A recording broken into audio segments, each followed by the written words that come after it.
네, 안녕하십니까. 정희태입니다. 이기인 장해찬은 박정희를 독재자, 박근혜를 독재자 딸로 표현. 네, 이렇게 직격을 했는데요. 이기인 국힘 지금 최고위원 후보로 나온 후보죠. 네, 장해찬도 최고위원 후보로 나온 그러한 후보입니다. 청년 후보들이죠. 네, 여기 이제 보게 되면은요, 폭발한 이기인 장해찬 직격 박정희를 독재자, 박근혜를 독재자 딸로 디지털 타임스에서 전하고 있습니다. 네, 그래서 청년 최고위원 출사표를 던진 이기인 경기도의회 의원이 경쟁 상대인 장해찬을 겨냥해서 참다 참다 못해 한마디 남긴다. 박정희 대통령을 독재자로 박근혜 대통령을 독재자의 딸로 표현한 SNS 글과 멀쩡한 청년이 예비군 복만 입으면 개가 된다는 망언, 평범한 중년들은 등산복 입으면 진상이 되는 망발 때문이라고 직격을 했다라는 것입니다. 네, 지금 이기인이 이 장해찬을 향해서 이렇게 직격을 한 상황인데요.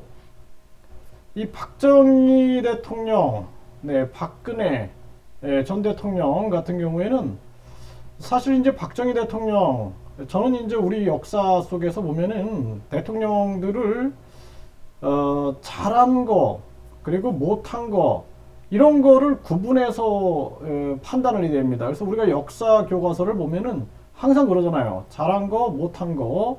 뭐 예를 들어서 노무현 대통령도 잘한 건 이런 거다 역사적으로, 못한 것은 이런 거다, 이런 것들은 이제 비난을 받았다, 이렇게 평가하는 게 맞다라는 거죠.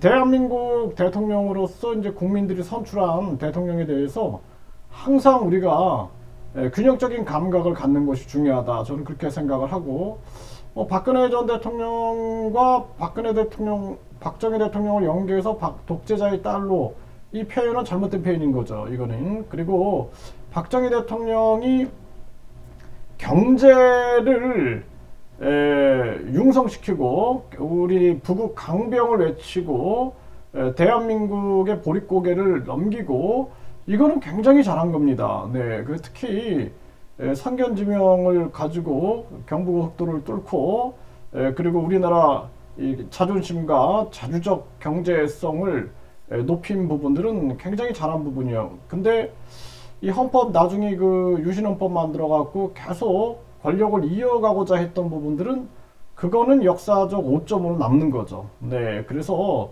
그렇게 판단을 해야 한다, 저는 그렇게 생각을 하고, 박근혜 전 대통령이야 뭐 이거를 왜 독재자의 딸로 할 이유가 없는 거죠. 네, 이거는 구분해서 생각을 해야 되고, 박근혜 대통령이 잘한 부분, 그리고 실책한 부분, 이런 부분들로 구분해서 판단해야 된다, 저는 그렇게 봅니다.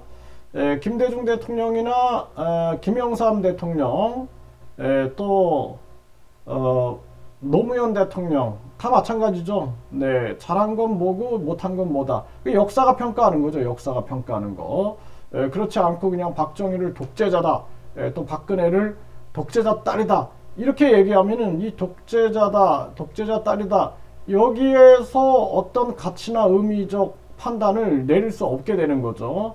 네, 그래서 이 장해찬 이 후보가, 물론 이제 이거를 뭐 이 반언을 보면은 뭐 과거에 한 말인 듯해요. 과거에 한 말이기 때문에 뭐 이렇게 언급을 했겠지만, 이러한 부분들은 우리가 판단을 명확하게 해야 한다, 이렇게 생각을 안 할 수가 없습니다. 이 과거의 발언이죠. 과거의 발언. 네, 그래서 이러한 부분들, 이 청년 지금 의원들도 지금 대한민국의 시급한 과제인 저출산, 고령화, 서민경제 붕괴, 그리고 자살률, 이 문제를 총체적으로 해결하는데 총력을 기울여야 됩니다. 이게 가장 중요한 과제다. 이게 정책적으로 서로 논쟁하고 정책적으로 서로 판단하고 국민들한테 정책적 비전을 알려주고 뭔가 좀 다른 정치를 하는 그러한 모습으로 나왔으면 좋겠다 이렇게 생각을 합니다.